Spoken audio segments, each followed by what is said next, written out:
Niaransika nahita ary anisan'ny nanaovany solombavambahoaka ny Toliara Antsoavo ny hoe mijaly rano Toliara. Hatramin'ny sasakalina dia nilahatra rano ny amponin'ny Toliara, zara raha mandeha nefa ilay rano. Ireto hitansika amin'ny sary ireto mo izany filaharan'ny amponin'ny Toliara rano izany, hatramin'ny sasakalina nefa zara raha mandeha ilay rano. Tena nijaly rano ny any an-toerana. Ny sasany amin'ireo olona izay naneho hevitra moa dia nilazany hoe izaho mino marimarina kokoa fa tena sahirana ny amponina any Toliara amin'ny resaka fijaliana ny rano, satria na eto Antananarivo renivohitra aza dia tena mijaly ka tena mijaly rano, asa mba ona reny fijalian'ny amponina izay mipetraka any Toliara. Tompoko vavy sy tompoko lahy, tsy maintsy ho lazaintsika ireo rehetra izay tokony ho zarena fa abonné aloha ny chaîne antsika ary asio j'aime ihany koa ny video, azadino ny mametraka ny komantera noho ny farany. Ndeha aloha hidirantsika vetivety aloha izany fanaovana abonnement izany, mialohan'ny tena hidirantsika amin'ny resaka izay ataontsika ato anatin'ity video ity. Ndao ary tompoko lahy, ndao ary tompoko vavy, abonné ary ny chaîne antsika.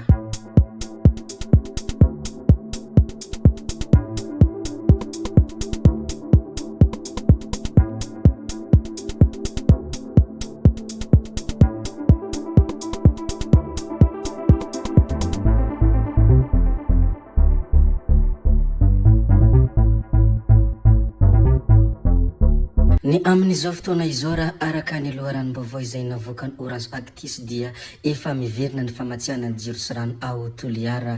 Efa miverina amin'ny laoniny ny famatsiana ny jiro ao Toliara amin'ny ankapobeny, fa mbola misy hatrany ny fahatapahana mifandimby mandritra ny ora mabetsaka ny filana herinaratra. Ny tsy fampiany vokatra ho tsinjaraina sy ny tranga tsy ampoizina nandritra ny fotoam-pamokarana no nitarika ny fahatapahana fobe ao an-toerana.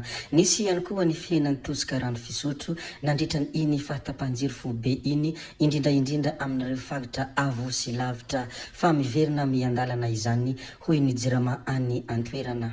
Izay moa ny mikasika ny fahatapahan'ny jiro sy rano any Toliara raha araka izay nolazaintsika tetsy ampiantohana tamin'ity video ity. Rehefa voalazantsika ary ny mikasika aniny resaka jirama Toliara iny, ndeha arisika resaka ity manaraka ity indray. Resaka fianarana lovatsara indrindra sy ny sekoly fianarana moa ity manaraka izay asiantsika resaka ity. Izy ity moa dia anisan'ny mampalahelo ihany no sady mahamenatra.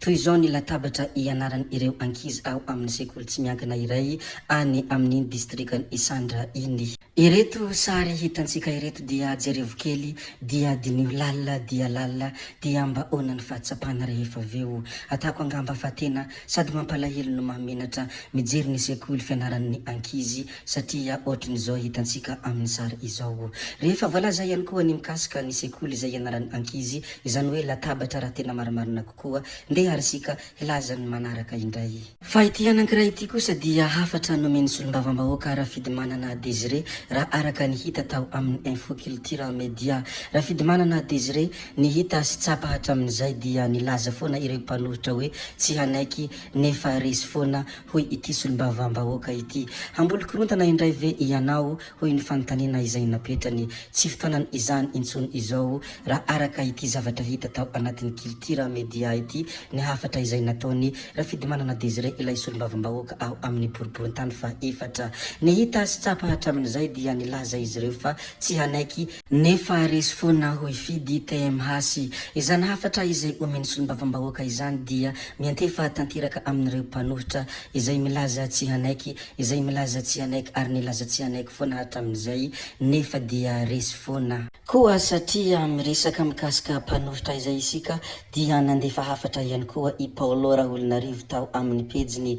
Izaho omeny marimarina kokoa fa miantefa amin'ny mpanohitra ihany koa ity hafatra izay nomeny Paolo ity. Toy izao moa ny hafatra izay nambarany tao anatin'ny pejiny: raha olona mieritreritra hitondra aza mba mandranitra vahoaka hidina andalambe fa tsy ho zakanao rehefa ianao no eo. Ampitiavana be no hitenenako an'izany hoy ity Paolo Raholoanarivo ity raha nandefa ilay hafatra nomeny tao anatin'ny pejiny. Mazava moa ny tiany namana ity ho lazainany hoe ny zavatra rehefa tsy ho zakanao atao aminao, ny zavatra rehefa tsy tianao hatao aminao dia azo atao amin'ny hafa satria tsy ho zakanao rehefa ianao no eo, ary izy nandefa izany hafatra izany dia tena ampitiavana raha araka ny fanambarana izay nambarany ity. Voalazantsika ihany koa ny mikasika ny hafatra izay nomeny Paolo izay, ndeha ary sika hilaza kely ny fanambarana izay nataony ity namana anankiray ity. Rehefa nilaza ity fanehoan-keviny ity moa ity namana ity dia be dia be ire olona nilazany hoe nivoaka amin'ny fahanginana irivo DJ, fa ny sasany kosa dia nilazany hoe nivoaka amin'ny fahanginana ilay mpitondra pejy serasera mada, satria ire olona ao anatin'ny tambanjotra ny serasera dia milaza avokoa fa ity rivo DJ ity no mitondra ny pejy serasera mada. Tsy hay moa ny tena fahamarinan'izay fa izay ny zavatra izay ankalazain'olona. Namaly anareo ingia rivo DJ ary toy izao ny famalina izay nataony, naika tsy hamaly fa lao ihany mamaly hoy izy hatrany. Ny aho izy ny fanohanako ny filoha Andry Rajoelina dia hijoroko sy tsy afenako ka tsy hampiasako compte fake sy ny sisa izany, ary izany no isan'ny somary mampalaza ny bandy satria tsy miafina ary tsy lasy rehefa maneho hevitra fa mijory sy miseho endrika hatrany. Inona tokoa moa ny tokony hiafenana hoy ity rivo DJ ity? Ny politika dia faharesendahatra toy ny vavaka sy ny resaka fitiavana io e.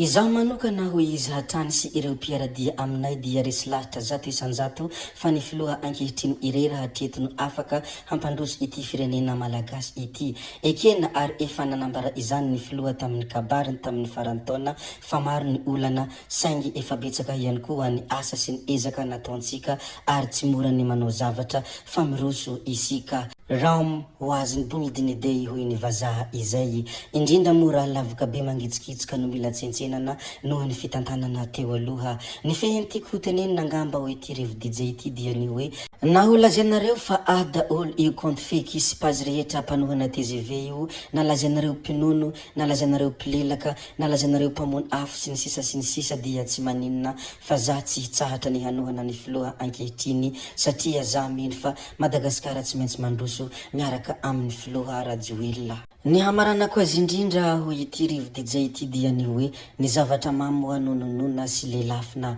donc ny zavatra rehefa tsy mamy dia tsy lelafina ary tsy nonona, ary afo mirehitra ve dia tsy hovinone, izay no asan'ny pompiengy hoy hafatra izay nambarany ity rivo DJ ity izay malaza ao anatin'ny tambanjotra Facebook fa izy tompony ilay pazy serasera mada. Ka io natonga olona nilazany hoe nivoaka amin'ny fahanginana ny serasera mada, nivoaka amin'ny fahanginana ny pejy serasera mada, fa iny kosa ny hafatra aviany amin'ny rivo DJ koa dia mazava ngamba ny zavatra izay lazainy, mazava ngamba ny fotopisainana izay ijorony sy ny foto-kevitra izay hoentiny. Ny hamaranantsika ity video anankiray ity ry tompoko vavy sy tompoko lahy dia ireto sary hitantsika ireto. Izy reto moa dia tanàna amin'iny faritra Sofia iny. Be dia be moa ny anarana afaka hiantsona an'ity tanàna ity.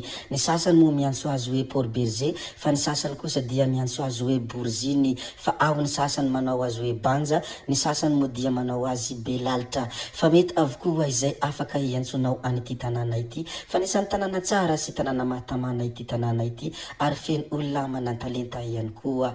Port Berger na hoe Borziny, ary rehefa mandeha amin'iny renivohitra ny faritra Sofia iny ianao dia tsy maintsy mandalo ao amin'ny tanàna io raha ohatra ka aviany Antananarivo na hoe aviany Mahajanga. Black Eyes na hoe Lojy Maintomaso no tena mampalaza an'ity tanàna ity ary misy an'izany festival izany matetika moa hita ao amin'io Port Berger io. Anisany tanàna izay manana ny tantarany io ary mbola mipetraka foana izay tantarany ity tanàna ity, ka izany indrindra nahatonga ity tanàna ity tena manana anarana be dia be noho ny tantara izay nisy tao an-toerana. Zay angamba no azontsika naroso androany ry tompoko vavy sy tompoko lahy koa dia ankasitrana ianareo na vitany hainao hatramin'ny farany ary mbola hentanina foana ianareo ny mbola hanaraka ny video manaraka. Zay fa tsy halavany ny resaka, hametra veloma izahay, veloma tompoko lahy, veloma tompoko vavy.